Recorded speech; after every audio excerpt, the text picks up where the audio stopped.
On November the 4th, 2010, Yorkshire Water revealed its response to the new revised bathing water directive. More than 80 local stakeholders, including councillors, tourism chiefs and businesses, joined us at the Spa complex in Scarborough to hear about our £110 million investment plans. On the day, a number of other agencies took to the platform to talk about why they'd agreed to work with us and the numerous benefits the new partnership approach will deliver. Here's what they had to say. Well, today's launch is all about getting the message across to all the stakeholders and all the people of influence up and down the Great Yorkshire coast that this is probably one of the most significant days in the history of Yorkshire's coast, certainly in its recent history, which over the next 4 or 5 years will set it up well for the foreseeable future for the next generation. Well, as we know, bathing water quality in England and Wales has improved dramatically over the last 20 years to the point where now most of our bathing waters, over 98%, meet the current bathing water standards. And that's a result of effective regulation and investment by the water industry.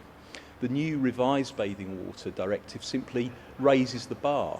There are new tighter standards for bathing water quality, and there's a greater requirement on us to provide information for the public so that they can make informed choices about where they choose to bathe.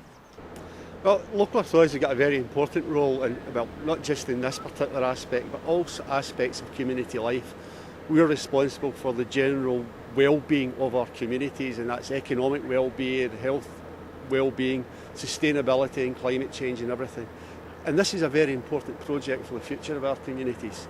It's there to make sure that we continue to be and are up there with the very best. We operate in a very competitive market. The lifeblood of the coast has been tourism, and that will continue. And we've got to make sure that the standards that we aspire to are excellent, because that is important to make sure that that visitor economy continues to grow and the whole economic well-being of the area continues as well. Well, as we know, there are many sources and potential sources of pollution that can affect bathing waters. Some are easier to identify, like the wastewater system, to regulate and then to address with companies like Yorkshire Water. Other sources of pollution, the so-called diffuse sources of pollution, are more difficult to control. And it's more about changing people's behaviours. So we're working with local authorities and other groups to really get people to understand how they can all impact on the improved quality of bathing water. There's also a responsibility in terms of the health and well-being, which is important. We have to make sure that the activities that people take part when they're here, enjoying the beaches, enjoying the seaside, are done in as healthy an environment as possible. And that's something we've got, as a local authority, we've got a very direct responsibility for. Well, this is absolutely significant to the future of the tourism economy down the coast.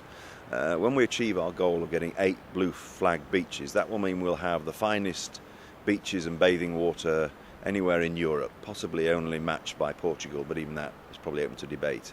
So that's not for the UK, that's for Yorkshire.